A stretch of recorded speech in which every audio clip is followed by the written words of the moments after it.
This meeting is being recorded.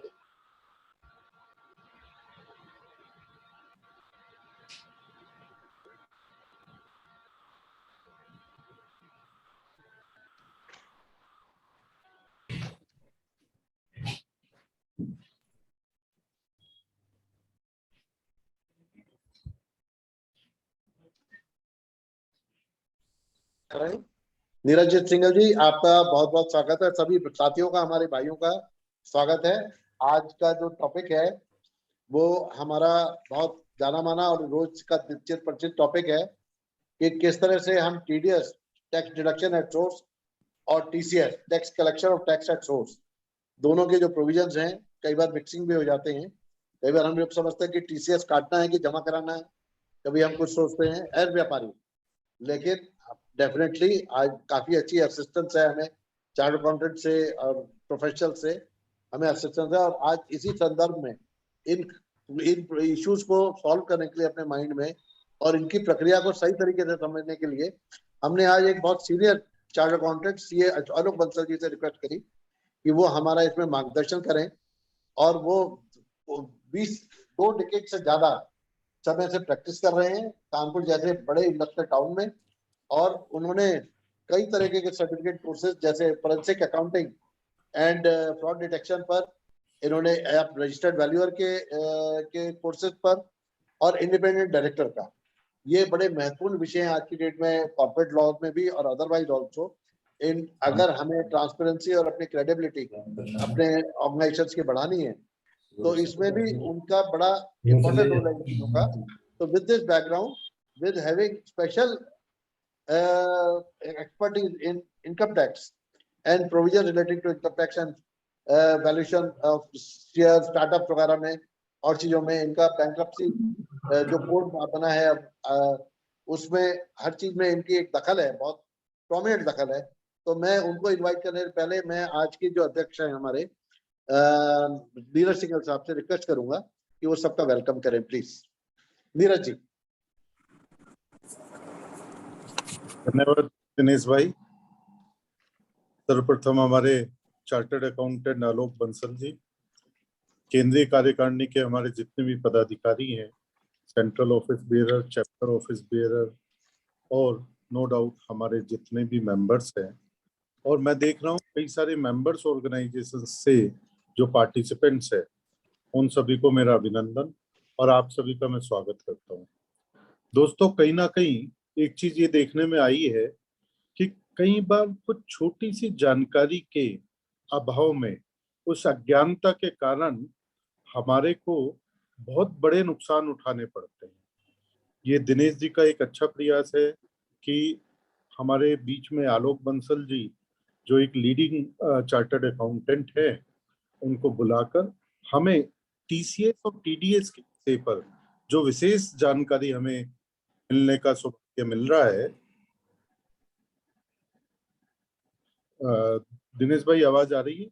आ रही है साहब, आ रही आवाज। जो सौभाग्य मिल रहा है, मैं समझता हूँ एक चीज बताना चाहूंगा। अभी पीछे तो हमने सीए कपिल जी की मीटिंग करी थी, उसमें जीएसटी से रिलेटेड उन्होंने कुछ चीजें जब बताई तो उसको जब हमने अपनी फैक्ट्री पे इम्प्लीमेंट किया तो हम शायद बहुत बड़ी प्रॉब्लम आने से बच गए।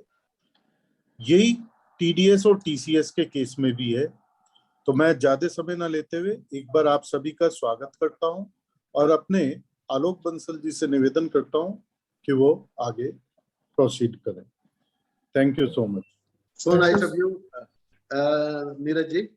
मैं रिक्वेस्ट करूंगा आलोक भाई साहब से भी, जिन्होंने इनिशिएटिव लिया आलोक बंसल जी को कोऑर्डिनेट करने का, कि इस टॉपिक पे जो आज का टॉपिक है इसकी जो विशेषता है इस पर थोड़ा सा वो भी 2 मिनट हमें ब्रीफ करें। आलोक भाई, ट्रेजर, हमारे ट्रेजर महोदय आलोक अग्रवाल साहब। Thank you sir. जी सर, दिनेश भाई बहुत बहुत धन्यवाद। मैं सभी जो हमारे सीओबी जो सेंट्रल ऑफिस बेयर मेंबर्स हैं, हमारे पास्ट प्रेसिडेंट्स, हमारे सभी लोगों में बहुत बहुत स्वागत और अभिनंदन करता हूँ। इस टॉपिक पे चर्चा हमारे जी सर, जो दिनेश भाई बड़े भाई, उन्होंने जिक्र करा कि हम कपिल जी से बहुत सारे शोज करा चुके हैं, वेबिनार, और साथ में जीएसटी के ऊपर हम बहुत सारी चर्चाएं कर चुके हैं। एक टीडीएस और टीसीएस का एक टॉपिक ऐसा है जो कि हम सभी को अफेक्ट करता है और इसके ऊपर अभी हमारी किसी भी अच्छे कंसल्टेंट से, किसी भी अच्छे जानकार से इस पे डिटेल जानकारी नहीं हुई है, क्योंकि पीछे अभी कई बार टॉपिक्स रेज हुए कि जो बिजली के बिल है बिजली को भी इन्होंने एज एन सप्लाई माना है और इसके ऊपर भी टीडीएस और टीसीएस की बात लागू कर रहे हैं। तो उसमें कई जगह कंफ्यूजन था। तो यही एक चीज समझ में आई, क्योंकि आलोक बंसल जी कानपुर के हैं और कानपुर जैसे इंडस्ट्रियल टाउन को यहाँ पर देख रहे हैं, और आलोक जी की भी फैमिली बैकग्राउंड में भी सारे चार्ट अकाउंटेंट्स हैं। जो आलोक जी के फादर है जीसी बंसल जी, वो भी पुराने चार्ट अकाउंटेंट हैं, और आलोक जी के भाई आशीष बंसल जी, वो भी चार्ट अकाउंटेंट हैं, और जीएसटी के मास्टर ट्रेनर हैं आशीष बंसल जी। तो चूंकि इतना बड़ा चार्ट अकाउंटेंट्स का बैकग्राउंड और नॉलेज के हिसाब से यही हुआ कि आलोक जी से मैंने डिस्कस किया कि टीडीएस और टीसीएस के बारे में आप थोड़ा सा स्लाइड शोज के माध्यम से हम लोगों को जानकारी दें और बेसिक्स के बारे में बताएं, तो बहुत अच्छा रहेगा। और हमारी जो भी क्वेरीज हैं, हमारी जो भी चीजें हैं, समस्याएं हैं, उसका निस्तारण करें। तो एक बार मैं बहुत बहुत धन्यवाद देता हूँ आलोक बंसल जी को, जो उन्होंने आज समय निकाला और हमारे बीच उपस्थित हैं जानकारी शेयर करने के। तो मैं अधिक और न कहते हुए फिर दिनेश जी से रिक्वेस्ट करता हूँ काइंडली आगे का चार्ट संभालें। Thank you sir. मैं स्वागत कर रहा हूँ आलोक बंसल जी का। See Alok Bansal ji, we are presenting to the house. Bansal साहब, please welcome. Thank you sir. Ashok Agarwal ji president IIA, Neeraj Singhal ji senior vice president, Dinesh Goyal ji general secretary IIA, Alok Agarwal ji treasurer IIA, and office bearers of different chapter under IIA and members of IIA. Today's topic is of TDS and TCS and its recent amendments. TDS या TCS GST की तरह बहुत ज्यादा कठिन नहीं है। सबसे बढ़िया बात है कि अगर हमने गलती कर दी तो हम रिवाइज रिटर्न फाइल कर सकते हैं, जबकि GST में ऐसा नहीं। इसको आज जो भी मैं यहाँ पे प्रावधान डिस्कस कर रहा हूँ, ये जनरली हमारे business day to day life में इस्तेमाल होते हैं।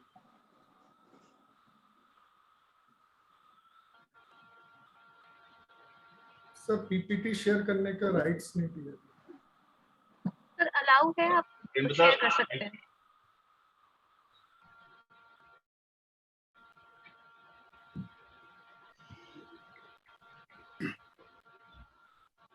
As per press release issued by central government on 17 March 2022, gross collection of direct taxes was rupees 15,50,364.2 crores, out of which TDS was collected 6,86,798.70 crores, which is near about 44.30 of gross collection of direct taxes. इसमें आप ये भी देख सकते हैं कि advance tax collection TDS के collection से कम है। ये फिगर्स 16 मार्च 2022 तक की हैं। इससे ये प्रतीत होता है कि टीडीएस और टीसीएस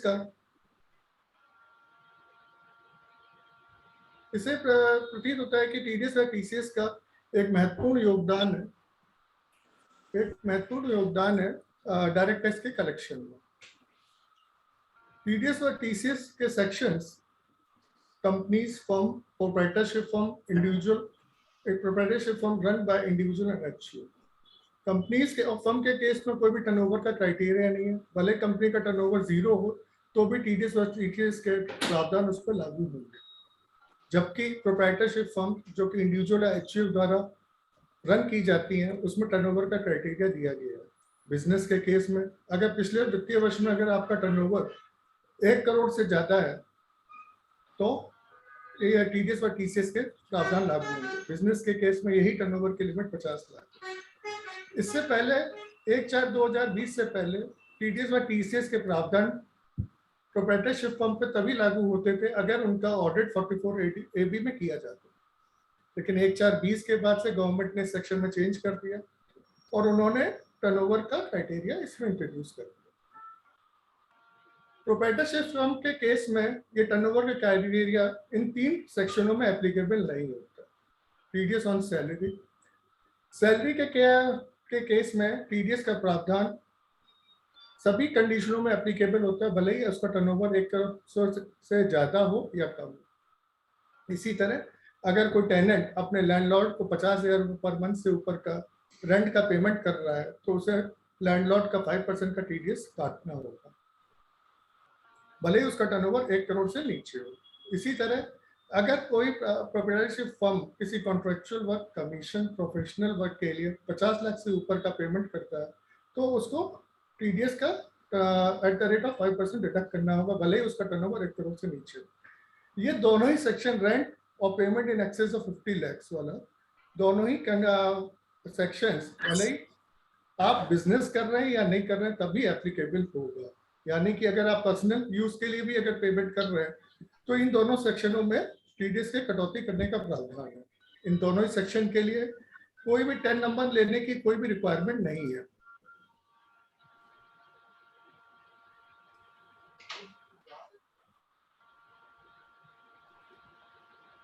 की कोई रिक्वायरमेंट नहीं। इसी तरह रेंट के केस में 26 QC का रिटर्न फाइल किया जाएगा, जबकि कॉन्ट्रेक्चुअल वर्क के केस में फॉर्म 26 QD का फाइल किया जाएगा। ये उसी तरह फाइल होता है जैसे कि हम परचेज ऑन इमूवेबल प्रॉपर्टी का टीडीएस का की कटौती करते हैं और उसका चालान कम रिटर्न का स्टेटमेंट फाइल करते हैं 26 QD में।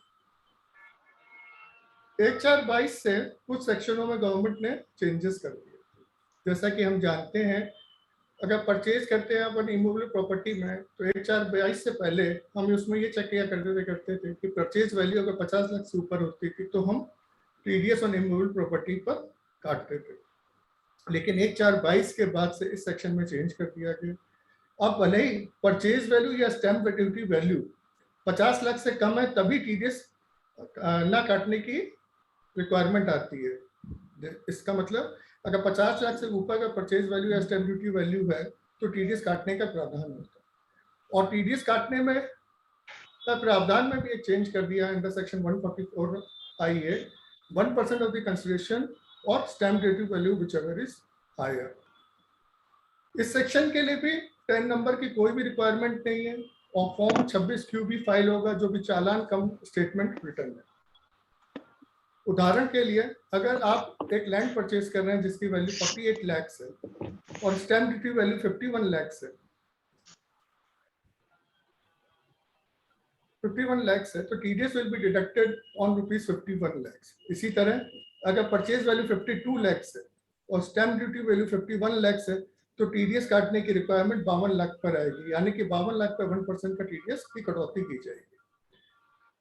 अगर स्टैम्प ड्यूटी वैल्यू 49 लाख है और परचेज वैल्यू 48 लाख है तो कोई भी टीडीएस काटने की रिक्वायरमेंट नहीं है, क्योंकि दोनों ही केसेस में purchase value stamp duty value 50 lakh से कम है।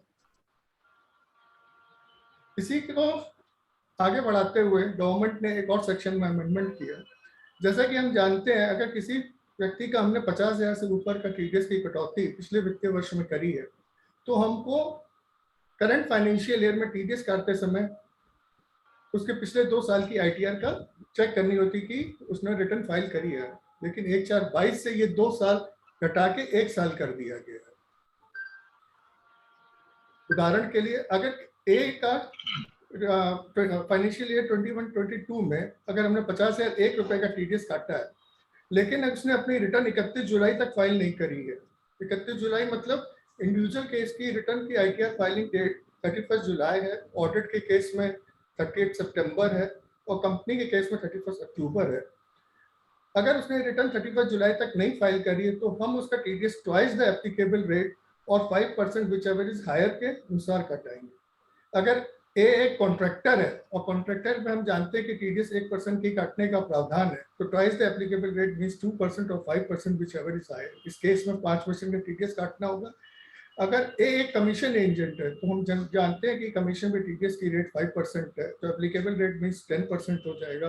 10% और 5% whichever is higher that is 10%। 10% के क्या टीडीएस की कटौती की जाएगी अगर वो कमीशन एजेंट है। ये सेक्शन टीडीएस ऑन सैलरी पे एप्लीकेबल नहीं है, परचेज ऑफ इमूवेबल प्रॉपर्टी पे एप्लीकेबल नहीं है, विनिंग फ्रॉम लॉटरी पे एप्लीकेबल नहीं है, rent paid by individual achieved below specified turnover. Specified turnover means अगर उसका टर्नओवर पिछले वित्तीय वर्ष में 1 करोड़ से नीचे है बिजनेस के केस में या 50 लाख प्रोफेशन के केस में है तो ये सेक्शन 194 IB में कवर होता है। TDS on cash withdrawal from bank. 1/4/22 से, जो कि गवर्नमेंट ने 2 सेक्शन नए इंट्रोड्यूस किए टीडीएस के संबंध में, जो कि 1 जुलाई 22 से एप्लीकेबल है। एक नया सेक्शन इंट्रोड्यूस किया 194R, जिसको इंट्रोड्यूस करते समय फाइनेंस मिनिस्टर ने अपने बजट स्पीच में ऐसा कहा, It has been noticed that as a business promotion strategy, there is a tendency on business to pass on benefits to their agents. Such benefits are taxable in the hands of the agent. In order to track such transaction, I propose to provide for tax deduction by the person giving benefits if the aggregate value of such benefit exceeds ₹20,000 during the financial year. यानी कि अगर seller अपने buyer को कोई भी benefit pass on कर रहा है तो उस पर टीडीएस काटने की प्रावधान 1 जुलाई 22 से एप्लीकेबल हो जाएगा। गवर्नमेंट ऐसा मानती है कि ये ट्रांजैक्शंस वो ट्रैक नहीं कर पा रही थी, इसलिए ये इनकम टैक्स में, इस पे इनकम टैक्स लेवेबल नहीं हो रहा था। इसको एप्लीकेबल करने से के लिए हमको ये एप्लीकेबिलिटी करने से पहले हमको ये चेक करना होगा कि ये बिजनेस ट्रांजैक्शन होना चाहिए between buyer and seller, and benefit or perquisite is in excess of ₹20,000. TDS will be deducted at the rate of 10%. Example के लिए, अगर A कोई गुड्स परचेज करता है B से, जो कि एक होलसेलर है, और परचेज करने के बाद A B से एक डिस्काउंट की डिमांड करता है, D डिस्काउंट देने की जगह उसे कोई टूर पैकेज या रोलेक्स की वॉच दे देता है जिसकी वैल्यू अप्रॉक्स 25,000 है, तो TDS की रिक्वायरमेंट 10% of the 25,000 की आएगी। बेनिफिट्स इन जनरल टर्म्स में means gifts, voucher, tour package etcetera. लेकिन सेक्शन में कहीं भी ऐसा डिफाइन नहीं किया गया कि डिस्काउंट बेनिफिट में काउंट होगा या नहीं, या जो हम लोग गिफ्ट्स अपने फेस्टिवल टाइम पे डिस्ट्रीब्यूट करते हैं वो इस सेक्शन में कवर होंगे या नहीं। इसके लिए हमको डिटेल गाइडलाइंस के लिए वेट करना होगा। लेकिन मेरे मुताबिक मुझे ऐसा नहीं लगता कि डिस्काउंट को बेनिफिट के अंदर काउंट करें, क्योंकि डिस्काउंट बुक्स ऑफ अकाउंट में प्रॉपरली एंटर्ड हो जाता है, और बहुत बार बेनिफिट्स जो होते हैं जो सामने वाले जिसको मिलते हैं वो बुक्स ऑफ अकाउंट्स में एंटर नहीं करते हैं। इसी तरह सेक्शन 194S गवर्नमेंट ने इंट्रोड्यूस किया, TDS on transfer of virtual digital assets, means crypto currency, bitcoin, जिसकी आजकल बहुत चर्चाएं होती रहती हैं। इसमें गवर्नमेंट ने कहा कि अगर कोई भी कंसिडरेशन इंडिविजुअल है actual having specified turnover means 1 crore और 50 lakh turnover in previous financial year पे करता है 50,000 से ऊपर, तो वो 1% का टीडीएस डिडक्ट करेगा। और any other case means company और फर्म के केस में अगर 10,000 से ऊपर का टीडीएस 10,000 से ऊपर का कंसिडरेशन पे करता है तो TDS eight the rate of 1% applicable होगा। उदाहरण के तौर पे अगर एक इंडिविजुअल है जो कि 50,000 A की परचेज करता है crypto currency, he will deduct TDS at the rate of 1%. But if A is a company, then TDS will be 1% will be applicable as and when company paid in excess of ₹10,000. TDS on purchase and TCS on sales. आजकल इन दो sections का बहुत ज्यादा चर्चा होती रहती है। जैसा कि हम जानते हैं कि टीडीएस ऑन परचेज 1 जुलाई 21 से गवर्नमेंट ने एप्लीकेबल किया, जबकि टीसीएस ऑन सेल 1 अक्टूबर 20 से किया। टीडीएस ऑन परचेज और टीसीएस ऑन सेल्स दोनों ही 0.1% रेट ऑफ टैक्स एप्लीकेबल है। 0.1% ऑन परचेज वैल्यू में जीएसटी इंक्लूड नहीं होगा, जबकि 0.01% on sale consideration means sales plus GST. इस सेक्शन को एप्लीकेबल करने से पहले हमको 2 कंडीशन को फुलफिल करना होगा। पहला कि पिछले वर्ष हमारा टर्नओवर 10 करोड़ से ऊपर होना चाहिए और हम किसी से, हमारा जो सेलर है उससे हमने 50 लाख से ऊपर का माल परचेज किया हो। इसी तरह अगर हमने कोई माल किसी परचेजर को बेचा है तो 50 लाख से ऊपर का हमको सेल कंसिडरेशन मिलना चाहिए, तब हम टीसीएस ऑन 0.01% कलेक्ट करेंगे। मैंने बहुत बार ये भी अपने प्रैक्टिकल लाइफ में देखा है, टीसीएस ऑन सेल जनरली लोग कन्वीनियंस के लिए सेल बिल पे कलेक्ट कर लेते हैं, जबकि गवर्नमेंट ने कहा है कि टीसीएस तभी कलेक्ट करना है जब आपको बायर से पेमेंट मिल जाए। लेकिन लोग अपने बिल पे ही उस पर चार्ज कर लेते हैं, कलेक्ट कर लेते हैं और जमा कर देते हैं। इसमें एक प्रॉब्लम आएगा कि जो 31 मार्च को हमारे जो डेटर्स का पेमेंट बकाया है उस पर टीसीएस हमने ऑलरेडी जमा कर दिया होगा, जबकि सेक्शन के मुताबिक हमको जब अगले वर्ष उनका पेमेंट मिलेगा तब हमको कलेक्ट करके जमा करना चाहिए। टीडीएस या टीसीएस दोनों ही केस में अगर एडवांस हमको मिला या परचेज पहले हुई, इनमें से कोई भी पहले हुआ है तो टीडीएस ऑन परचेज की लायबिलिटी आती है। इसी तरह टीसीएस के केस में अगर हमको इन्हें एडवांस रिसीव किया है पहले या सेल और कंसिडरेशन रिसीव किया है, इन दोनों में से जो भी पहले है तभी हमको टीसीएस का कलेक्शन करके डिपॉजिट करना है।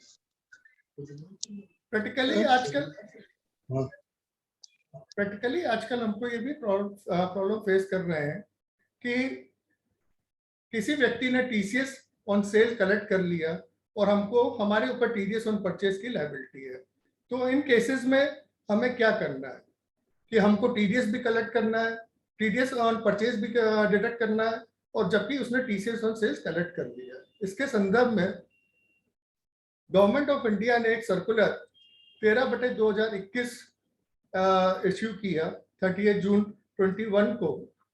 उसके मुताबिक उसने कहा कि यदि किसी व्यक्ति ने टीसीएस ऑन सेल कलेक्ट कर लिया है तो उस केस में टीडीएस ऑन परचेज की रिक्वायरमेंट नहीं होगी। इसी तरह अगर किसी ने टीडीएस ऑन परचेज का डिडक्शन कर लिया है तो टीसीएस ऑन सेल्स की कोई भी रिक्वायरमेंट नहीं होगी। लेकिन अगर हमारे ऊपर टीडीएस ऑन परचेज की लायबिलिटी है तो भविष्य के लिए अपने सेलर को ये बता दे कि हम टीडीएस ऑन परचेज डिडक्ट करेंगे, आप टीसीएस ऑन सेल्स कलेक्ट ना करें। ये कंसेशन गवर्नमेंट ने इसलिए भी प्रोवाइड किया है क्योंकि दोनों का रेट ऑफ डिडक्शन और कलेक्शन का रेट सेम है, इसलिए गवर्नमेंट को कोई भी इस केस में लॉस नहीं हो रहा है। जैसा कि हम मैं बीच हाँ भैया कोई इशू नहीं, आप बीच में कुछ बोलूं? हाँ जी। इसी में जैसे आपने जो टीडीएस ऑन परचेज और टीडीएस ऑन सेल्स की बात करी है, तो जिस पार्टी से हम परचेज कर रहे हैं हाँ वो अगर टीडीएस काट रहा है और हमारी टर्नओवर भी ज्यादा है तो क्या मतलब उसमें आपने अभी पूरा क्लियर नहीं हुआ, बात थोड़ा सा एक्सप्लेन करेंगे फिर से? भैया अगर हम परचेज कर रहे हैं और हमारा टर्नओवर 10 करोड़ से ऊपर है और जिससे हमने माल परचेज किया है वो 50 लाख से ऊपर की वैल्यू, मतलब पूरे साल में 50 लाख से ऊपर का हमने परचेज किया है, तो टीडीएस काटने की लायबिलिटी हमारे ऊपर भी आती है। लेकिन अगर सामने वाले ने टीसीएस ऑन सेल्स कलेक्ट कर लिया तो हम एक ही ट्रांजैक्शन में दोनों चीज नहीं करेंगे, टीडीएस ऑन परचेज भी काटे और उसने टीसीएस ऑन सेल्स भी कर लिया। इसको दूर कर अगर वो बिल दे रहा है उसमें टीसीएस काट रहा है तो हमको टीडीएस नहीं काटना फिर। हाँ, लेकिन उसको भविष्य के लिए आपको ये इन्फॉर्म कर देना है कि अगर हमारे ऊपर टीडीएस ऑन परचेज की लायबिलिटी है, आप भविष्य में हमारा टीसीएस ऑन सेल्स के कलेक्शन ना करें, क्योंकि टीडीएस की लायबिलिटी टीसीएस के ऊपर है। लेकिन ये आप फ्यूचरिस्टिक उसको बोल सकते हैं, एक डिक्लेरेशन जनरली बायर और सेलर एक डिक्लेरेशन आजकल एक्सचेंज करते हैं कि आप टीडीएस ऑन परचेज करेंगे या मैं टीसीएस ऑन सेल्स कलेक्ट करूं। सर इसमें एक सवाल और भी है। हाँ जी बताइए सर। एक सवाल इसमें ये है कि जो टीडीएस है टर्नओवर हमारा 10 करोड़ रुपए ऊपर है, परंतु जो टीसीएस है वो 50 लाख, टीडीएस जो है 50 लाख रुपए से ऊपर की परचेज करने के बाद हमें काटना है। हाँ जी। क्या ये पिछले फाइनेंशियल ईयर की फिगर देखी जाएगी या नहीं, सर करंट फाइनेंशियल ईयर की परचेज देखनी है। अच्छा, करंट फाइनेंशियल ईयर में जब ये 50 लाख से ऊपर हो जाएगा उसके बाद हम टीडीएस काटेंगे। इसी तरह टीसीएस भी इसी तरह है सर। अगर हमारा सेल किसी व्यक्ति को हम 50 लाख से ऊपर इस करंट फाइनेंशियल ईयर में करते तब टीसीएस ऑन सेल हम 0.1% हम कलेक्ट करेंगे। ठीक, बस सिर्फ इतना दोनों में सिर्फ अंतर है कि परचेज के केस में हमको वैल्यू परचेज बिफोर जीएसटी देखनी है, यानी कि टैक्सेबल वैल्यू, जबकि टीसीएस के केस में हमको सेल वैल्यू प्लस जीएसटी जो है उन दोनों को वैल्यू को कंबाइन करके देखना है। ठीक, थैंक यू सर। कोई और क्वेरी हो सर इस संबंध में? सर बेसिकली अभी ये हो रहा है, मेन बात यहाँ है कि इलेक्ट्रिकल सर्विसेज में, इलेक्ट्रिसिटी सर्विसेज में सर मैं इसको थोड़ा इसके बाद वाली स्लाइड में आपको इसका रिप्लाई मिल जाएगा। अच्छा पर ठीक है। अच्छा, एक जो पीछे आपने प्रॉपर्टी का बताया था, प्रॉपर्टी में जो टीडीएस है 50 लाख से ऊपर में, उस पर एक क्वेरी ये थी माइंड में अगर कोई गिफ्ट करता है प्रॉपर्टी 50 लाख से ऊपर की, जिसकी वैल्यू 50 लाख से ऊपर की है, तो उसमें टीडीएस की लायबिलिटी रहेगी, कैसे रहेगी? सर नहीं रहेगी, क्योंकि अगर आप देखिए उसने कंसिडरेशन वर्ड बोला है यहाँ पे, कंसिडरेशन वाला मतलब उसमें गिफ्ट के केस में कोई कंसिडरेशन नहीं होता है, क्योंकि स्टैम्प ड्यूटी तो लगती है सर, लेकिन स्टैम्प ड्यूटी तो रजिस्ट्रेशन की लग रही है सर ना, लेकिन सेक्शन कह रहा है कि कंसिडरेशन और स्टैम्प ड्यूटी वैल्यू, कंसिडरेशन अच्छा। गिफ्ट के केस में 0 होता है सर। अच्छा, कोई पार्टनर सर, पार्टनर अपने पार्टनरशिप फॉर्म में प्रॉपर्टी इंट्रोड्यूस करता है 50 लाख से ऊपर की, और वो रजिस्ट्री कराना चाहता है आगे, मतलब पार्टनरशिप फर्म के नाम पे रजिस्ट्री कराना चाहते हैं। हाँ, इंट्रोड्यूस करके नहीं सर उस केस में एप्लीकेबल होगा, क्योंकि पार्टनरशिप फर्म अपने पार्टनर को उस प्रॉपर्टी को परचेज करने के लिए कंसिडरेशन देगा, जो कि 50 लाख से अगर ऊपर हुआ तो टीडीएस की लायबिलिटी आ जाएगी। हाँ, ठीक है, thank you. TDS on purchase या टीसीएस ऑन सेल्स के केस में अगर परचेजर ने अपना पैन नंबर नहीं दिया, अपने को फर्निश किया है, तो टीडीएस का रेट 5% होगा, ना कि 20%। जैसा कि हम लोग जानते हैं, अगर किसी का हमको पैन नंबर नहीं मिला और टीडीएस हमकी डिडक्ट करने की लायबिलिटी है, तो 20% का टीडीएस हमको काटना होता है। लेकिन इस सेक्शन में स्पेसिफिकली ऐसा बोल दिया गया है कि अगर सामने वाले ने अपना पैन नंबर नहीं दिया है, तो टीडीएस हम मैक्सिमम 5% डिडक्ट करेंगे। इसी तरह टीसीएस के केस में अगर सामने वाले का पैन नंबर हमारे पास नहीं है, तो टीसीएस हम 1% कलेक्ट करेंगे। ऐसा संभव होना बहुत मुश्किल है, क्योंकि 50 लाख से ऊपर के केस में आजकल 40 लाख के ऊपर जीएसटी रजिस्ट्रेशन होता है। आप सभी जानते हैं कि जीएसटी रजिस्ट्रेशन में पैन इंक्लूड होता है। तो स्टेट कोड के बाद जो लास्ट 10 डिजिट है वो पैन नंबर है। जैसा कि अभी कोई हमसे मेरे से पूछ रहा था टीडीएस और इलेक्ट्रिसिटी चार्ज, बहुत सारे सर एक क्वेश्चन है। हाँ सर बताइए। सर एक क्वेश्चन है कि जैसे लास्ट फाइनेंशियल ईयर में से हम किसी का टीडीएस काट रहे हैं और करंट फाइनेंशियल ईयर में उसके फर्स्ट बिल से कटेगा या after 50 lakh? After 50 lakh. After 50 lakh. हाँ सर। बट जो हमारा अकाउंटिंग सॉफ्टवेयर है वो फर्स्ट बिल से ही दिखा रहा है कि उसके ऊपर आपको टीडीएस काटना है। सर आप टैली यूज कर रहे हैं? पीजी। सर बिजी का तो मुझे आइडिया नहीं, टैली में तो उसमें दिया हुआ है सेटिंग करने का। बिजी के लिए एक बार अपने सॉफ्टवेयर प्रोवाइडर से बात कर लें सर। टैली होता तो मैं जरूर आपको हेल्प आउट करता। वो फर्स्ट बिल से ही बताता है कि इस पे आपकी लायबिलिटी बन रही है। नहीं सर, सेक्शन ऐसा नहीं कहता है सर। सेक्शन कहता है जब आप परचेज 50 लाख से ऊपर की कर लेंगे तब टीडीएस काटने की रिक्वायरमेंट है करंट फाइनेंशियल ईयर में। हाँ जी। लास्ट फाइनेंशियल ईयर से कोई लेना देना नहीं है? नहीं सर, लास्ट फाइनेंशियल ईयर से सिर्फ हमको टर्नओवर चेक करना है। ठीक है, thank you. TDS on electricity charge, जब से टीडीएस ऑन परचेज की सेक्शन इंट्रोड्यूस हुआ है, तब से बहुत ज्यादा चर्चा हो रही है कि टीडीएस इलेक्ट्रिसिटी चार्ज पे एप्लीकेबल होगा या। इस संबंध में बहुत सारे कोर्टों जैसे कि ऑनरेबल सुप्रीम कोर्ट ने भी ये डिसाइड किया कि इलेक्ट्रिसिटी गुड्स है, ना कि सर्विस, इसलिए TDS on purchase of goods applicable होना चाहिए। अब इसके लागू करने से पहले हमको ये 2 कंडीशन फिर चेक करनी होगी कि हमारा पिछले फाइनेंशियल में टर्नओवर 10 करोड़ से ऊपर होना चाहिए, और परचेज ऑफ इलेक्ट्रिसिटी जैसे ही 50 लाख से ऊपर होगा तब हम टीडीएस अंडर सेक्शन 194Q का डिडक्शन करेंगे। गवर्नमेंट ने एक क्लैरिफिकेशन इशू किया सर्कुलर नंबर 2021 में डेटेड 25 नवंबर 21 को, और उन्होंने कहा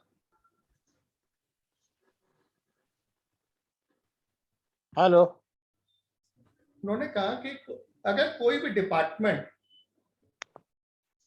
of government will be considered as seller for the purpose of 194Q object. In this regard, it has been clarified that the purpose of section 194Q, central purchase or state government shall not be considered as seller, and no tax is to be deducted by the supplier in cases where any department or central or state government are seller of goods. Means अगर कोई भी department या जो कि central government या state government के द्वारा run किया जा रहा है, तो उस पर टीडीएस ऑन परचेज की लायबिलिटी नहीं आएगी सेक्शन 194Q।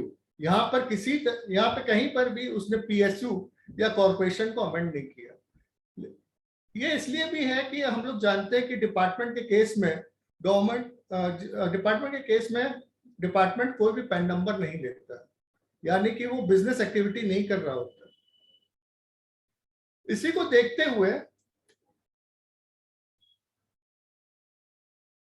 दादरा नगर हवेली ऊर्जा वितरण निगम, जो कि एक गवर्नमेंट पीएसयू है, उसने 29 जून 21 को अपने उपभोक्ताओं को एक एडवाइजरी जारी करी और उसमें कहा कि consumer that is buyer of DNH DPDCL is required to deduct TDS if the turnover of the consumer is exceeding 10 crores during the financial immediately preceding financial in which the purchase of goods is carried out, and in such case DNP is not required to collect TCS. इस case में उन्होंने कहा कि ऐसे case में DNH/DCL TCS नहीं collect करेगी और कंज्यूमर उसका TDS का डिडक्शन करे।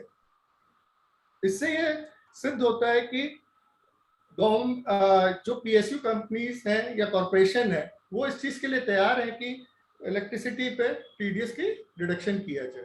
इसी के संबंध में मैंने इस कॉन्फ्रेंस चालू होने से 2-3 दिन पहले दक्षिणांचल विद्युत वितरण निगम लिमिटेड कानपुर अकाउंट यूनिट्स में इसके बारे में मैंने वार्ता की थी। उनके हिसाब से टीडीएस और इलेक्ट्रिसिटी का डिडक्शन होगा। अगर वो हम नहीं टीडीएस काटेंगे तो वो TCS on sale of electricity bill करेंगे। लेकिन उनके एक प्रॉब्लम है, जैसे कि वो बता रहे थे कि अगर हम टीडीएस ऑन परचेज करते हैं तो कंज्यूमर को रिबेट का लॉस हो जाएगा, क्योंकि उनके सॉफ्टवेयर में अभी इसका रिगार्डिंग कोई अपडेशन नहीं हो पाया। और मेरा प्रैक्टिकल लाइफ ये भी कहती है कि अगर हम टीडीएस गवर्नमेंट का काटते हैं तो बहुत बार उसका क्रेडिट नहीं मिलता। इस संबंध में मैं आईआईए से आग्रह करूंगा कि दक्षिणांचल विद्युत वितरण निगम लिमिटेड का हेड ऑफिस जो कि आगरा में, वहां के अकाउंट डिवीजन में इस संबंध में बात करके इसका सॉल्यूशन प्राप्त करें। संबंध में मैं कुछ कहना चाहूंगा। हाँ जी।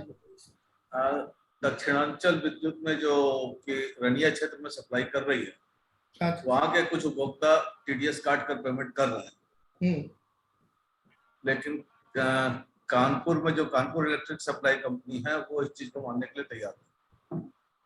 सर, उनको आप सिर्फ सेक्शन पढ़ा सकते हैं सर कि भैया ये मेरे ऊपर लागू है।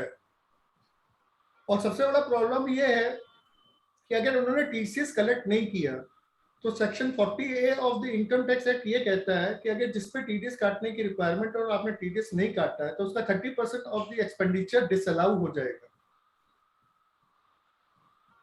या तो आप इसको अपने संस्था के लेवल पे उठाएं कि या तो वो टीसीएस कलेक्ट कर ले, तो कम से कम हम इस सर्कुलर का बेनिफिट दे दें कि अगर उन्होंने टीसीएस काट लिया तो हमको टीडीएस नहीं काटना है। लेकिन अगर उन्होंने टीसीएस नहीं काटा है तो टीडीएस काटने की रिक्वायरमेंट हमारे ऊपर है। आलोक जी, वो बात हुई है, वो कहते हैं कि सर हमारे सॉफ्टवेयर में कोई अपडेशन नहीं है टीसीएस काटने की, और जो सॉफ्टवेयर डेवलपर है वो जब उसमें करेगा तब हम कुछ काट पाएंगे। उनके पास कैस्को में यहाँ पर ऐसा कोई प्रोविजन नहीं है।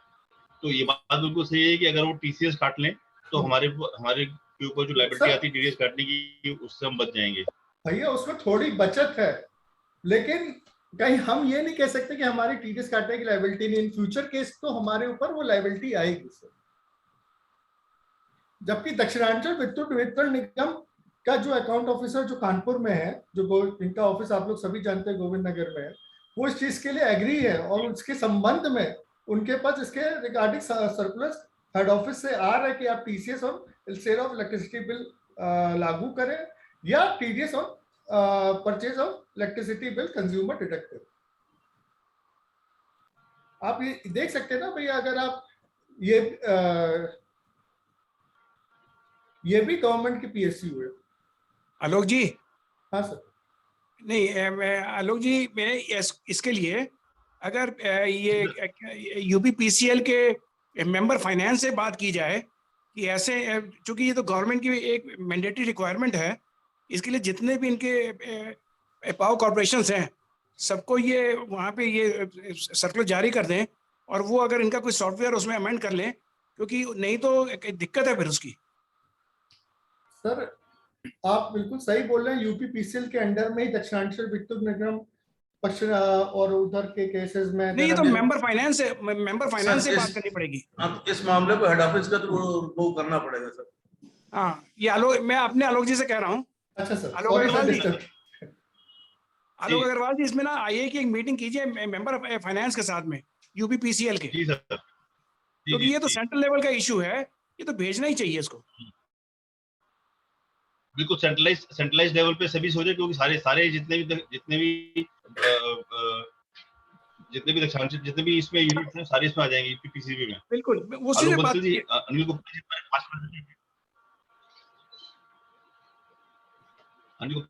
जी हमारे पास प्रेसिडेंट लखनऊ में बेस्ड हैं, तो आपका बिल्कुल सही कह रहा है सर। इसको लखनऊ लेवल पे टेकअप करके और मेंबर फाइनेंस से इसके साथ मीटिंग कराई जाए और एक जनरल सर्कुलर सबके लिए जारी करवाया जाए, ताकि ये समस्या सभी विद्युत कॉम में आएगी तो उसको वहां से रिजॉल्व किया जाए। नहीं, ये जो बताया जा रहा है कि इनके सॉफ्टवेयर ही अपडेटेड नहीं है, तब आप कुछ भी चाहेंगे तो होगा थोड़ी उसका, जब तक कि वहां से, और ये एक बड़ा इंपॉर्टेंट और अर्जेंट इशू है ये। बिल्कुल सर, बिल्कुल अर्जेंट इशू है। इसको इमीडिएटली मेंबर फाइनेंस से चिट्ठी भिजवा के आइए इसे, और एक उनका टाइम लेके उनको इसको रेक्टिफिकेशन कराया जाए उसका। सारे रेलिवेंट सर्कुलर्स लगे, उसके जीएसटी के सर्कुलर लेके उनके पास चलें। जी जी बिल्कुल सर, सही बात है, इस पे जल्दी करना चाहिए। और अभी हमें ऐसा लगता है कि इस सेशन को आगे बढ़ने देते हैं, इसको थोड़ा सा ऑफलाइन डिस्कस कर लेंगे। Thank you so much. ठीक है सर, ठीक। एक नया आलोक बंसल जी, आगे चलिए सर। भैया, फिर TDS on cash withdrawal from bank, ये हमको एज ए बिजनेसमैन हमको टीडीएस डिडक्ट नहीं करना है, लेकिन मैं यहाँ ये सेक्शन इसलिए डिस्कस करने आ रहा हूँ कि मेरे प्रैक्टिकल लाइफ में बहुत बार टैक्स पेयर्स आते हैं और कहते हैं मेरे बैंक ने पता नहीं क्यों टीडीएस काट लिया। इसको सिर्फ मैं अपडेशन पर्पज से आप लोगों के चाहता हूँ कि आप लोग इस पर कृपया अपना ध्यान आकृष्ट करें। कैश विड्रॉल अगर 20 लाख से कम है तो कोई भी टीडीएस काटने की रिक्वायरमेंट नहीं है, लेकिन अगर कैश विड्रॉल बैंक से 20 लाख से ऊपर, लेकिन अगर 1 करोड़ से कम है तो टीडीएस की रिक्वायरमेंट 2% है।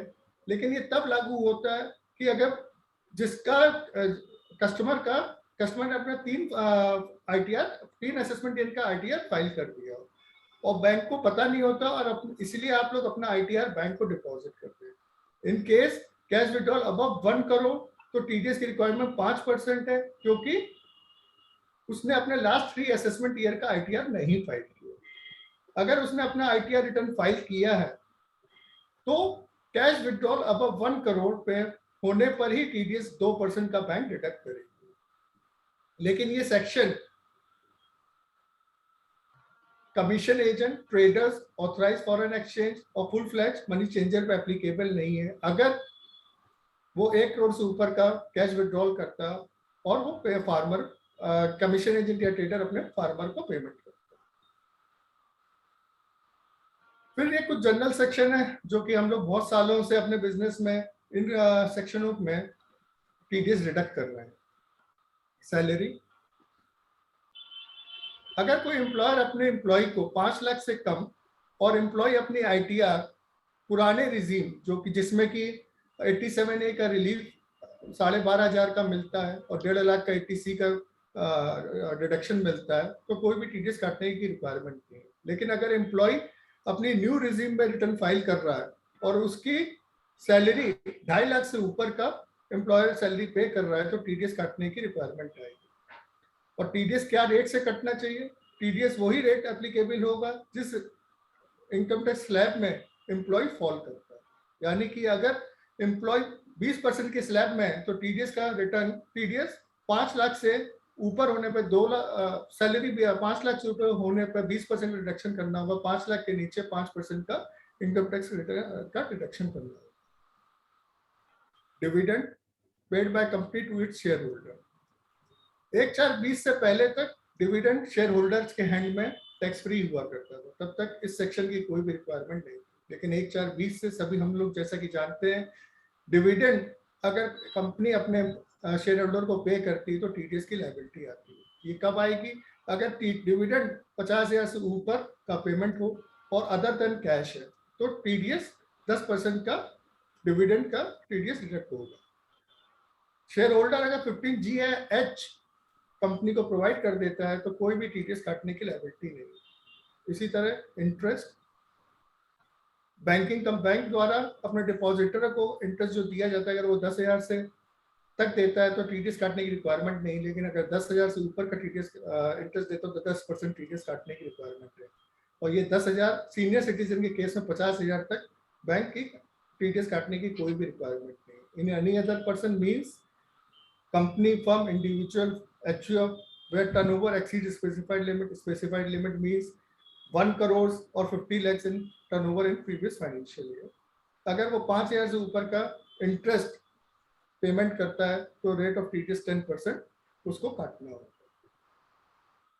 पेमेंट टू कॉन्ट्रैक्टर, सब कॉन्ट्रैक्टर, सेक्शन 194C, ये सेक्शन सभी कंपनी, फर्म्स, इंडिविजुअल HUF पे एप्लीकेबल होता है। इंडिविजुअल HUF के केस में तभी एप्लीकेबल होगा जब उसका टर्नओवर पिछले वित्तीय वर्ष में 1 करोड़ से ऊपर हो गया। टीडीएस एडवांस या बिल अकाउंट फॉर होने, इन दोनों में से जो भी पहले होगा उस पर टीडीएस डिडक्ट करना होगा। अगर किसी कॉन्ट्रैक्टर ने सिंगल बिल 30,000 का दिया है और ये बिफोर जीएसटी हमको देखना होगा, तो हम टीडीएस के डिडक्शन करेंगे। या उसका साल भर में उसके बिल की टोटल 1 लाख से ऊपर हो गया है तो टीडीएस काटने की रिक्वायरमेंट अंडर सेक्शन 194C है। इंडिविजुअल HUF के केस में 1% टीडीएस का डिडक्ट करना होगा। और हम ये कैसे चेक करेंगे कि वो कॉन्ट्रैक्टर इंडिविजुअल HUF है? अगर हम अपने पेन के 4th लेटर में P या H देखें तो ये डिनोट करता है कि वो इंडिविजुअल या HUF है और हम लोग 1% टीडीएस करते हैं, डिडक्ट करेंगे। और any other case means company और फर्म के केस में 2% का टीडीएस डिडक्ट करेंगे। Commission of brokerage section 194H, ये भी सभी पर लागू हुआ है। बस इंडिविजुअल HUF के केस में वही टर्नओवर की स्पेसिफाइड लिमिट है। अगर उसका पिछले वर्ष में 1 करोड़ से ऊपर का टर्नओवर है तभी ये सेक्शन एप्लीकेबल होगा। और वो अपने कमीशन लेने से इनको 15,000 से ऊपर का कमीशन पेमेंट करता है तो टीडीएस का 5% का और 5% का टीडीएस का कटौती करने की रिक्वायरमेंट है।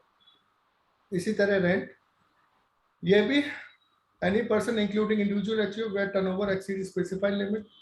अगर कोई टेनेंट अपने लैंडलॉर्ड को 2,40,000 से ऊपर का रेंट का एक फाइनेंशियल ईयर में पेमेंट करता है तो टीडीएस 10% के डिडक्ट करना होगा। या अगर उसने रेंट मशीनरी, फर्नीचर, पिक्चर्स या फिटिंग के लिए किया है तो 2% के टीडीएस काटने का रिक्वायरमेंट है। फीस फॉर प्रोफेशनल और technical service under section 194J, अगर प्रोफेशनल का बिल 30,000 या उसका टोटल बिल 30,000 से ऊपर के हैं तो टीडीएस 10% की डिडक्ट करने की रिक्वायरमेंट है। टेक्निकल सर्विस के केस में 2% है और टेक्निकल सर्विस जो कि प्रोफेशनल सर्विस नहीं है तभी 2% के टीडीएस काटने की रिक्वायरमेंट है। टीसीएस ऑन सेल्स के अलावा जनरली इन्हीं 2 सेक्शंस में हम लोग ज्यादातर टीसीएस कलेक्ट होता है। ऐसे सेक्शंस और भी हैं लेकिन वो रेलेवेंट नहीं है आप लोगों के लिए, इसलिए मैंने यहाँ पे उसको डिस्कस नहीं किया। TCS on sale of scrap, अगर किसी मैन्युफैक्चरिंग एक्टिविटी में कोई स्क्रैप जनरेट होता है और मैन्युफैक्चरर उस स्क्रैप को सेल करता है तब TCS on sale eight the rate of 1% collect करना होगा। लेकिन अगर जिस व्यक्ति ने स्क्रैप परचेज करी, अगर वो डिक्लेरेशन फॉर्म नंबर 27C में अपने सेलर को दे देता है तो टीसीएस कलेक्ट करने की कोई भी रिक्वायरमेंट नहीं है। इसी तरह अगर कोई मोटर व्हीकल 10 लाख से ऊपर की परचेज की गई है तो डीलर अपने कस्टमर का 1% of this sale consideration of the motor vehicle collect करेगा। अगर कस्टमर ने अपना पेन प्रोवाइड नहीं किया तो इन दोनों ही सेक्शन में 5% टीसीएस कलेक्ट करने की रिक्वायरमेंट है। जैसा कि हम लोग जानते हैं और कई वर्षों से हम लोगों को ये पता भी है कि टीडीएस जो डिडक्ट किया या टीसीएस जो कलेक्ट हुआ है, जिस महीने में टीडीएस डिडक्ट या कलेक्ट हुआ है उसके अगले महीने की 7 तारीख तक हमको जमा करना होता है। लेकिन अगर टीडीएस मार्च में डिडक्ट हुआ है तो 30 अप्रैल तक जमा करना होता है। ये सुविधा टीसीएस के केस में नहीं है। टीसीएस के केस में अगर मार्च में जो भी टीसीएस कलेक्ट हुआ है वो 7 अप्रैल तक डिपॉजिट करना होगा। अगर कोई भी व्यक्ति within due date TDS या टीसीएस डिपॉजिट नहीं करता है तो interest at the rate of 1.5% of the per month और पार्ट ऑफ द मंथ पे जमा करना होगा। पार्ट ऑफ मंथ मींस अगर 15 दिन अगर एक भी दिन एक्स्ट्रा हो गया तो उस मंथ की पूरी ब्याज एप्लीकेबल होगी। ये दोनों ही सेक्शंस टीडीएस या टीसीएस ने गवर्नमेंट ने क्वार्टरली रिटर्न्स का प्रावधान किया।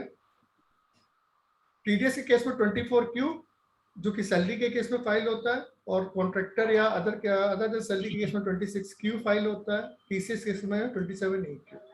अगर क्वार्टर 30 जून को खत्म हो रहा है तो 31 जुलाई तक टीडीएस की रिटर्न फाइल होगी, टीसीएस रिटर्न 15 जुलाई तक। 30 सितंबर को जो क्वार्टर खत्म हुआ है तो 31 अक्टूबर तक टीडीएस रिटर्न फाइल करनी है, और टीसीएस की रिटर्न 15 अक्टूबर तक। 31 दिसंबर के लिए 31 जनवरी, टीसीएस के लिए 15 जनवरी, 31 मार्च के लिए ये 31 मई किया गया, और टीसीएस के लिए 15 मई किया गया। अगर कोई भी टैक्स डिडक्टर या कलेक्टर अपनी रिटर्न इन डेट्स पे नहीं फाइल करता है तो उसको 200 रुपये पर डे के हिसाब से लेट फाइलिंग फीस गवर्नमेंट को डिपॉजिट करनी होगी, जो कि maximum of the tax deducted और कलेक्टेड अमाउंट हो सकती है।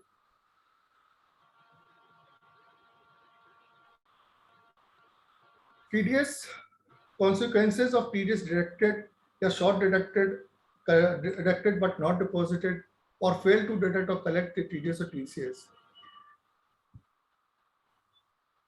In case but TDS on deductor does not deposit TDS or deductor whole part on it, then deductor shall be deemed to assessee in default and will be liable for payment of taxes, interest, penalty and prosecution. Besides all disallowance under section 40A of the income tax act. जैसा कि मैंने अभी पहले बताया था कि अगर किसी भी एक्सपेंस पे अगर टीडीएस नहीं काटा गया है तो 40A में 30% ऑफ द एक्सपेंसेस डिसअलाउ हो जाएगा, यानी कि आपके इनकम में ये 30% ऑफ द एक्सपेंस आपके में जुड़ जाएगा। गवर्नमेंट ने 1 जुलाई 12 में एक सुविधा देते हुए कहा जिस व्यक्ति का टीडीएस कटना चाहिए था और उसने नहीं कटा और वो अपने सीएस एक सर्टिफिकेट फॉर्म नंबर 26A में प्रोवाइड कर देता है, तो वो तो एसएससी जिसने टीडीएस नहीं काटा वो एसएससी इन डिफॉल्ट नहीं कहलाएगा। इसी तरह टीसीएस के लिए भी अगर जिसमें कलेक्ट किया गया, डिपॉजिट नहीं किया या काटना भूल गए, तो जो पर्सन जिसको कलेक्ट करना है shall be deemed to SSC in default and will be liable for payment of tax, interest, penalty and prosecutions. इस केस में भी अगर डिडक्टर जिसका टीसीएस जिससे कलेक्ट होना चाहिए था वो 27BA में अपने सीएस से एक डिक्लेरेशन दे देते हैं कि वो ये इनकम उसने अपने इनकम टैक्स रिटर्न में प्रॉपर्ली डिस्क्लोज किया और उस पर टैक्स पे कर दिया है, तो जिस व्यक्ति ने टीसीएस कलेक्ट नहीं किया उसको एसएससी इन डिफॉल्ट नहीं माना जाएगा। लेकिन 1 अक्टूबर 20 से गवर्नमेंट ने फिर इसमें चेंज किया और ये जो फॉर्म नंबर 27B को सिर्फ स्क्रैप जो TCS scrap, tendu leaves etcetera या parking of lot toll plaza पे ही एप्लीकेबल रखा, यानी कि जो कि टीसीएस अगर मोटर व्हीकल में किसी डीलर कलेक्ट करना भूल जाता है तो वो इस सीए के सर्टिफिकेट का बेनिफिट नहीं उठा सकता और एसएससी इन डिफॉल्ट वो माना जाएगा और उसके ऊपर payment of tax, interest, penalty and prosecutions applicable हो जाएंगे। Thank you for your kind hearing. Sir एक क्वेश्चन है, लास्ट पॉइंट पे मैं ये पूछ रहा था, जैसे आप जी क्या चीज पे है क्वेश्चन है लास्ट पॉइंट मैं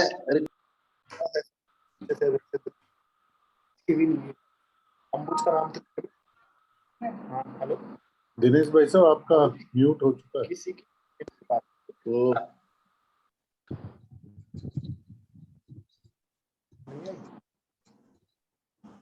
हेलो सर जी। हाँ जी भैया बताइए। हाँ सर, मैं जो आपने लास्ट पॉइंट बताया था अभी ये कि इसमें जो डिफॉल्ट है उसमें टीडीएस में डिफॉल्ट अगर हम काटना भूल गए तो इसमें पावर के केस में भी गवर्नमेंट ने एक्सेप्शन हटा दी है। नहीं ये पावर के ये यहाँ पे सिर्फ ये कह रहा है कि अगर किसी का हम टीसीएस कलेक्ट करना सीएस सर्टिफाई कर दें 26A में तो जो अच्छा आप ये टीडीएस हाँ टीडीएस के लिए बोल रहे हैं ना। हाँ सर भैया ये आप इसमें बेनिफिट उठा सकते हैं अगर आपका सीए ये सर्टिफिकेट दे दे कि ये वो भी उसको देगा पावर कॉर्पोरेशन को कि ये जो इनकम है आपने अपनी रिटर्न में प्रॉपर्ली डिस्क्लोज करी है, उस पर प्रॉपर्ली टैक्स पे कर दिया है, तो आप एसएससी इन डिफॉल्ट नहीं माने चाहिए। हाँ ये उसमें भी होगा भी एक्सपेंस, मतलब वहां पे कहीं एक्सपेंस और इनकम नहीं बोला है उसने, यहाँ पे सेक्शन में ऐसा बोल दिया है, जबकि अगर हम टीडीएस काटते हैं तो एक्सपेंस पे ही डिडक्ट करते हैं ना कि सेल पे या इनकम पे। जी सर मेरा सवाल है, हाँ सर मेरा सवाल ये है कि जो हम फ्रेट पे करते हैं, फ्रेट के ऊपर टीडीएस की क्या वो है, थोड़ा सा उसको क्लियर कराइए सर। फ्रेट के केस में अगर जो फ्रेट ओनर है, इसमें चलिए अगर कोई फ्रेट ओनर है उसने अपनी बिल्टी अगर 35,000 से ऊपर की सिंगल बिल्टी दी है तो टीडीएस की रिक्वायरमेंट आ जाती है। या उसका साल भर में अगर हमने 1 लाख से ऊपर का भाड़ा का पेमेंट किया है तो टीडीएस की रिक्वायरमेंट आ जाती है। लेकिन बहुत बार ट्रांसपोर्टर आपको एक डिक्लेरेशन देते हैं कि वो अपनी रिटर्न 44AE में फाइल कर रहे हैं और उनके पास 10 ट्रक हैं, तो हमारा टीडीएस डिडक्ट ना किया जाए। इसके संबंध में मैं ये बताना चाहता हूं कि जो ये जनरली जो हमारे पास भाड़े का जो ट्रांसपोर्टर्स आ जाते हैं वो ज्यादातर बुकिंग एजेंट्स होते हैं और ये वो डिक्लेरेशन जो दे रहे होते हैं जनरली वो गलत होता है, क्योंकि ये डिक्लेरेशन सिर्फ फ्रेट जो ट्रक ओनर है वही दे सकता है। अगर वो ट्रक ओनर है और ये डिक्लेरेशन देता है तो आपको टीडीएस नहीं काटना है, लेकिन उसने जो ट्रक नंबर आपको मेंशन किए हैं सिर्फ उन्हीं ट्रक नंबर जो कि बिल्टी पे मेंशन्ड है उसी पे टीडीएस नहीं कटेगा, बाकी पे कटेगा। लोक जी मेरा एक प्रश्न है। हाँ सर। आपने वो जो 50 लाख की अगर मैंने लैंड परचेज करी और 1 लाख की उस पर ड्यूटी पे की है तो उसको थोड़ा सा मैं क्लैरिफिकेशन चाह रहा था। एक क्वेश्चन ये है, लैंड पे बोल रहे हैं सर किसको? हाँ वो आपने जो एक एग्जांपल दिया था कि अगर सपोज मैं कोई लैंड परचेज करता हूँ और उस पर मैंने स्टैम्प ड्यूटी 51 लाख पे की है, मतलब वहां पे आपने ये शब्द यूज किए थे और फिर उसके बाद कट गई थी मेरे को। सर मैंने यहाँ पे ये कहा था, मैंने वो स्लाइड ओपन कर दी है। मैंने ये कहा है कि इसमें लैंड अगर हम 48 लाख की परचेज कर रहे हैं और उसकी स्टैम्प ड्यूटी वैल्यू 51 लाख है, अभी तक हमको टीडीएस काटने की कंडीशन ये देखनी होती थी कि परचेज वैल्यू 50 लाख से नीचे तो टीडीएस नहीं काटना होता था, जैसा कि इस केस में है। लेकिन 1/4/2022 के बाद गवर्नमेंट ने स्टैम्प ड्यूटी वैल्यू भी इंक्लूड कर दी गई और उसमें यह कहा कि 1% ऑफ द परचेज कंसिडरेशन और stamp duty value whichever is higher. Means अगर 48 लाख की परचेज वैल्यू और 51 लाख की स्टैम्प ड्यूटी वैल्यू है तो हमको टीडीएस 1% 51 लाख पे डिडक्ट करना होगा जिससे हमने परचेज किया। हाँ जी, सेलर का ही हम लोग डिडक्ट करते हैं। One more question. हाँ सर। अगर मेरी किसी ने हम लोग कॉन्ट्रैक्ट बेसिस पे काम करते हैं। हाँ सर। हमारे कॉन्ट्रैक्टर से जब भी पेमेंट आता है, वो जिससे भी बिल्डर से जब हम पेमेंट लेते हैं तो जनरली हमारी टीडीएस काट के हमें पेमेंट कर देता है। लेकिन अभी हमारे साथ कुछ केस ऐसा हुआ कि उसने 2 साल तक ये तो दिखाया कि टीडीएस काट रहा है लेकिन उसने जमा नहीं किया। हमने जब उससे काफी मेल वो करी और उसके बाद भी वो हर मेल में इस रिप्लाई करता है हमने टीडीएस काट दिया है, आपको रिफ्लेक्ट हो जाएगा 26 AS में, बट वो 26 AS 1-2 निकल चुके हैं। तो मैं आप एक जानकारी ये चाह रहा था, क्या इसमें हमें किस, जैसे आपने एक 40A कहा था, कौन से के तहत हम उसके विरुद्ध कहाँ पे आप सर एक रिटर्न कंप्लेंट कर सकते हैं कमिश्नर टीडीएस के पास। Commissioner TDS? हाँ जी। अगर आप सर कानपुर से बिलोंग करते हैं तो टीडीएस का ऑफिस आर नगर में है, रेडियंस टावर। नहीं, मैं गाजियाबाद से बिलोंग करता हूँ। सर मुझे वहाँ का आइडिया नहीं है। जिन्होंने काटा है वो मतलब जो फर्म है वो देहरादून की है। नहीं सर, आप अपने गाजियाबाद के ही टीडीएस के विभाग में आप संपर्क करिए और उनके रिटन कंप्लेंट करो। सर बंसल साहब, हाँ जी सर।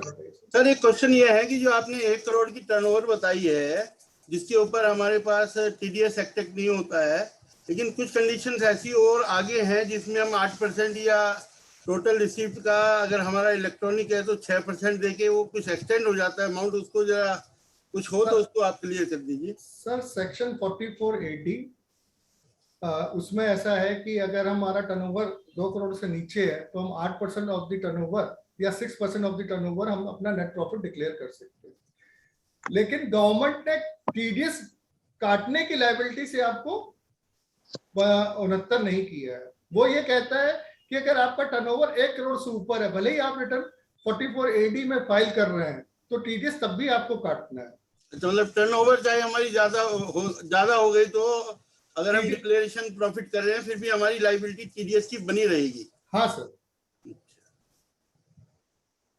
इसके लेकिन अगर भाई आपके पास कोई प्रीवियस नोटिस आते हैं तो इसमें कुछ केस लॉस भी हैं जिसमें ऐसा कहा गया है कि अगर 4480 में रिटर्न फाइल कर रहा है और उसने टीडीएस नहीं काटा है तो कोई अपराध नहीं किया। लेकिन इन फ्यूचर आपको ये सेक्शन एप्लीकेबल कर लेना चाहिए, क्योंकि मेरा ये मानना है क्यों अपने पास नोटिस आए, क्योंकि सेक्शन ये कहता है कि हमारा टर्नओवर अगर 1 करोड़ से ऊपर है तो टीडीएस काटना है, भले ही 4480 में रिटर्न फाइल कर रहे हैं या नहीं कर रहे। मतलब केस लॉ के हिसाब से हम लोग एग्जम्प्ट हो सकते हैं। हाँ सर। लेकिन एज पर लॉ नहीं हो सकते। एज पर लॉ नहीं हो सकते हैं। 1/4/20 के पहले इसमें एक बेनिफिट हुआ करता था, वो ये कहता था कि टीडीएस या टीसीएस के सेक्शन तभी एप्लीकेबल होंगे अगर आपका इनकम टैक्स का ऑडिट अगर हो रहा है और रिटर्न आपका ऑडिट सेक्शन 44AB में हो रहा है तो टीडीएस और टीसीएस काटने की लायबिलिटी तब आएगी। लेकिन 1/4/20 से गवर्नमेंट ने ये स्पेसिफिकली चेंज कर दिया और उसमें कहा कि अगर टर्नओवर आपका 1 करोड़ से ऊपर है तो टीडीएस या टीसीएस की कलेक्ट करने की लायबिलिटी आपकी है। ठीक है, थैंक यू। भाई साहब एक चीज बताइए, जैसे आपने लैंड के बारे में बताया कि एग्रीकल्चर लैंड है बट वो 143 करवा रखा है उस लैंड को, तो उस केस में क्या रहेगा?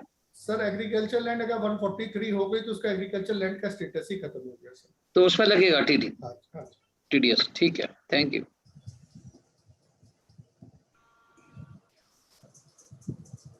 Any other question, sir? I request from the house. Any other question?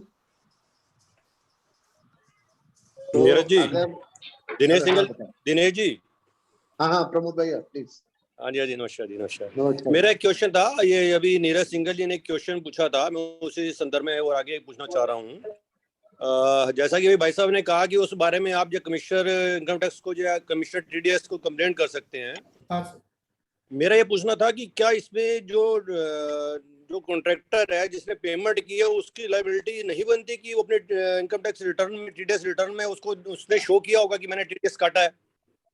Sir यही तो मैंने आपको, अगर मेरी लास्ट स्लाइड देखें तो मैंने यही बोला है कि अगर किसी ने टीडीएस काट लिया जमा नहीं किया तो वो एसएससी इन डिफॉल्ट कहलाएगा और उसके इंटरेस्ट पेनल्टी और प्रोसिक्यूशन एप्लीकेबल होंगे। तो वो तो जब सीए इसको ऑडिट करता होगा अपनी रिपोर्ट में मेंशन करता होगा ना कि इन्होंने टीडीएस काटा और इसमें जमा नहीं किया। जी सर ये मेंशन किया हो जरूर होगा सीए ने, लेकिन अनफॉर्चुनेटली ये ऑडिट रिपोर्ट हमको पब्लिक डोमेन में नहीं मिल पाती है। जैसा कि कंपनी के केस में तो हम ऑडिट रिपोर्ट आरओसी से डाउनलोड कर लेते हैं, लेकिन इनकम टैक्स के केस में हमको ऑडिट रिपोर्ट अवेलेबल नहीं की सीए ने क्या उसमें किया है। हो सकता है कि उसने नहीं जमा किया और उसने 40 क्या कहते हैं सेक्शन 40A में एक्सपेंसेस 30% डिसअलाउ कर दिए। ओके, इसमें ये भी हो सकता था कि जैसा आपने कहा कि कमिश्नर टीडीएस को ये आप कंप्लेंट फाइल करें तो कई बार ये ऐसा भी होता है कि कॉन्ट्रैक्टर हमें पेमेंट की, हमें ये नहीं मालूम है कि उसने टीडीएस काटा है या नहीं काटा, क्योंकि वो बिल टू बिल मान लो क्लियर नहीं कर रहा है। इन रूटीन वे में राउंड ऑफ में अगर वो पेमेंट कर रहा है लेकिन वो वैसे तो टीडीएस काट रहा है, लेकिन हमारे पास कोई ऐसा एविडेंस नहीं है कि उसने टीडीएस काट कर हमको पेमेंट की है, तो उस केस में हम कैसे कंप्लेंट फाइल कर सकते हैं? आप अपने लेजर की कॉपी की डिमांड करिए सर, 31 मार्च को जैसे ही खत्म होता है वो अगर उसने टीडीएस काटा है तो आपके लेजर में उसको रिफ्लेक्ट करेगा सर, वही एक डॉक्यूमेंट्री एविडेंस है सर। ठीक है सर, ठीक है सर। एक क्वेश्चन और था मेरा। हाँ सर। सर हम लोग सर्विस प्रोवाइडर हैं और हमारे जो पेमेंट्स आते हैं वो जिस ईयर में हमने कार्य किए हैं उससे नेक्स्ट ईयर में आते हैं, तो जब हम 26 ईयर्स को मैच करते हैं तो वो अमाउंट में भी हमारी जो टर्नओवर है उससे ऊपर या नीचे हो सकती है, तो वहाँ पे हमको क्या प्रिकॉशन लेना चाहिए कि हमारे हाथ में तो पेमेंट है नहीं, जब गवर्नमेंट या सर्विस रिसीवर हमको पेमेंट करेगा वो at the time of payment deduction करता है, तो वहाँ पर हम कैसे इसको मैनेज करें? सर गवर्नमेंट के केस में तो ये प्रॉब्लम बहुत ज्यादा मतलब रोज की है कि वो जनरली टीडीएस तभी काटते हैं जब उसका पेमेंट करते हैं, और मेरे ख्याल से आप गवर्नमेंट कॉन्ट्रैक्टर होंगे तो ज्यादा ये प्रॉब्लम फेस करते हैं। ये जब ये मैं क्वेश्चन ये किया आपसे, अब 26 ईयर्स में टर्नओवर है हमारी मान लीजिए 2 रुपए और टीडीएस के जब 26 ईयर्स में आती है तो 2.5 रुपए रह जाती है या वो 1.5 रुपए रह जाती है? बढ़ जाती है सर। इस पे पहले बहुत बार मतलब अभी जब से income tax return electronic process हुआ तो गवर्नमेंट ने मतलब इनकम टैक्स डिपार्टमेंट ने आपका टर्नओवर 26A में अगर ज्यादा होता था तो उसको टर्नओवर उठा के उस पर इनकम टैक्स रिटर्न की लायबिलिटी लगा देते थे। लेकिन अभी कुछ केस लॉस ऐसे हुए हैं, उसमें कहा गया है कि 26A का टर्नओवर आपका टर्नओवर नहीं माना जाएगा।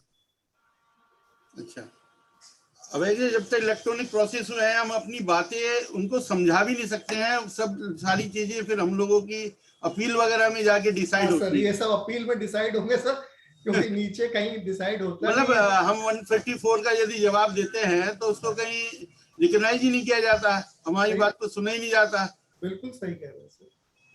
सर इलेक्ट्रॉनिक प्रोसेसिंग के कुछ कॉन्स हैं, कुछ प्रॉन्स हैं सर।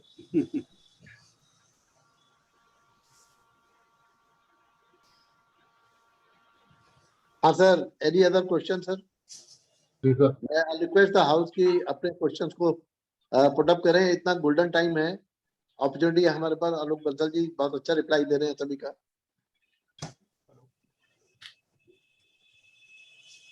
अगर और क्वेश्चन नहीं है तो मैं नीरज सिंघल साहब से रिक्वेस्ट करूंगा कि कुछ कोई क्वेरी है सर? जी सर। हेलो, परमिशन से मैं समझता हूँ भाई साहब, दिनेश जी हमें क्लोजिंग रिमार्क की तरफ। हाँ, सो नाइस सर एक क्वेरी है शायद मिस्टर पेपर्स की।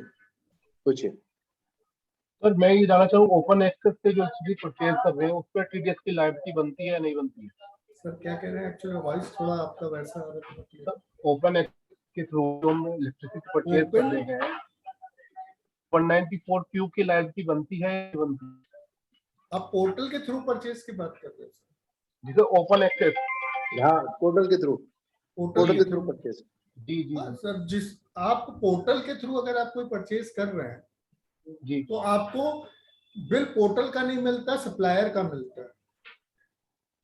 आप जैसे टाटा स्टील के केस में बहुत लोग उसके कौन सा जंक्शन है उसके थ्रू परचेज करते हैं। अगर वो परचेज 50 लाख से ऊपर की है तो टीडीएस की रिक्वायरमेंट आएगी sir. They have to charge TCS या TDS कटेगा सर? TDS कटेगा सर।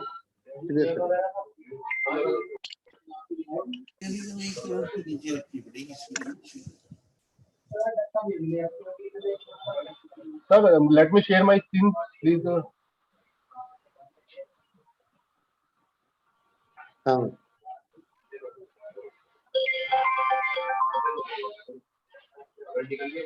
सर ये कंपनी की तरफ से मुझे मेल आई थी। सर आपका स्क्रीन नहीं दिख रहा मेरे।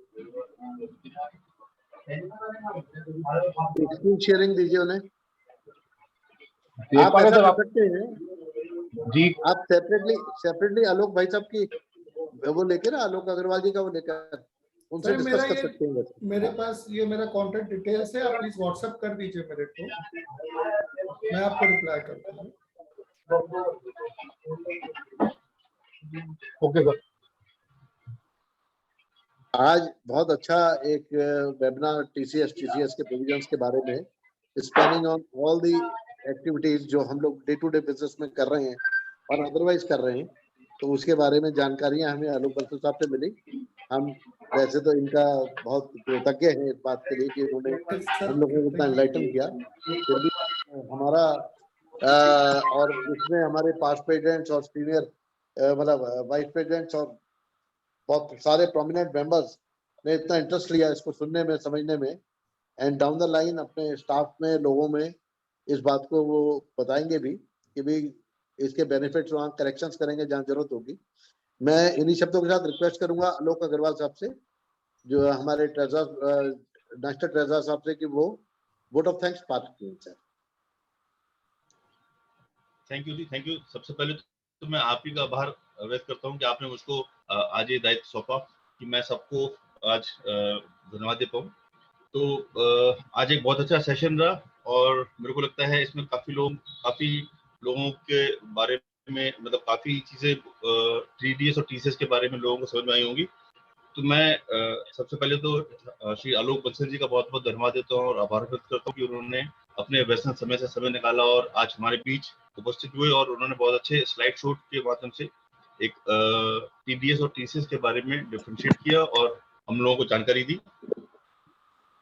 तो बहुत बहुत आभार व्यक्त करता हूँ और उम्मीद करता हूँ कि आगे भी अगर कोई समस्या आएगी तो आपने अपना नंबर और ईमेल शेयर करी हुई है, तो हमारे आईयू के मेंबर्स जो भी आपसे संपर्क करेंगे या कोई जानकारी चाहेंगे तो आप पूरा उनका पूरा सहयोग करेंगे। मैं आपका बहुत बहुत धन्यवाद देता हूँ। हमारे बीच उपस्थित हमारे पास्ट प्रेसिडेंट्स आदरणीय श्री अनिल गुप्ता जी, हमारे पास्ट प्रेसिडेंट श्री प्रमोद मेघवानी जी, श्री पंकज गुप्ता जी, इन सबका भी मैं बहुत आभार व्यक्त करता हूँ कि उन्होंने भी आज और चीजों को सुना। हाँ, वीके अग्रवाल साहब, अच्छा मैंने देखा नहीं सर, मैं उनका भी बहुत बहुत धन्यवाद देता हूँ। वीके हमारे पास्ट प्रेसिडेंट लखनऊ से हैं, तो आपका भी बहुत बहुत आभार कि आपने आज इस अच्छे वेबिनार में हम लोगों के साथ ज्वाइन किया और चीज़ा, और इस सब वेबिनार के साथ में जो अनिल गुप्ता जी ने, हमारे आदरणीय पास्ट प्रेसिडेंट जी ने जो चीज आगे करी कि हमको हेड ऑफिस लेवल पे यूपी पावर कॉर्पोरेशन से सारे डिस्कॉम्स को लेकर के एक साथ चीजों को रेक्टिफाई कराना चाहिए, वहां से क्लैरिफिकेशन लेनी चाहिए ताकि सारे डिस्कॉम्स में टीसीएस को लागू करने की या टीडीएस की एप्लीकेबिलिटी के ऊपर उनके जो भी बिलिंग साइट्स है उसके ऊपर अमेंडमेंट्स करेक्शन कराया जाए और डाउन द लाइन डायरेक्शन दी जाए कि कंज्यूमर के बिल पे क्या करना है। तो एक बहुत अच्छा पॉइंट निकला। और हमारे बीच उपस्थित अशोक खनेलवाल, हमारे बीच उपस्थित हमारे कंप्यूटर के चेयरमैन श्री जयमराजानी जी और सभी चैप्टर्स के जो चेयरमैन और सभी जो सेंट्रल ऑफिस बेयरर्स हैं, मैं उन सभी का बहुत बहुत धन्यवाद देता हूँ कि आपने इस मीटिंग को ज्वाइन करा और इसका लाभ लिया। और उम्मीद करता हूँ कि आगे भी हम इस तरह के सेशंस करते रहेंगे और आपकी समस्याओं का निवारण करते रहेंगे और जानकारियों को बढ़ाते रहेंगे। इसी के साथ मैं सभी का बहुत बहुत धन्यवाद देता हूँ। हमारे बीच उपस्थित हमारे senior vice president Shri Neeraj Singhal ji, जो उनका बहुत बहुत धन्यवाद देता हूँ कि आज उन्होंने इस पूरी मीटिंग की अध्यक्षता की। हमारे अशोक अग्रवाल जी जो प्रेसिडेंट हैं आज किसी काम में व्यस्त हैं, तो आप सभी का बहुत बहुत धन्यवाद। हमारे बीच उपस्थित हमारे ऑफिस के सारे स्टाफ, सबका बहुत बहुत धन्यवाद और आभार। उम्मीद करते हैं आगे ही जल्दी, मेरे ख्याल से इस शनिवार को शायद एक जीएसटी के ऊपर मीटिंग है कपिल जी के साथ में, तो तब तक के लिए सभी को बहुत बहुत धन्यवाद। Thank you sir, thank you. Thank you.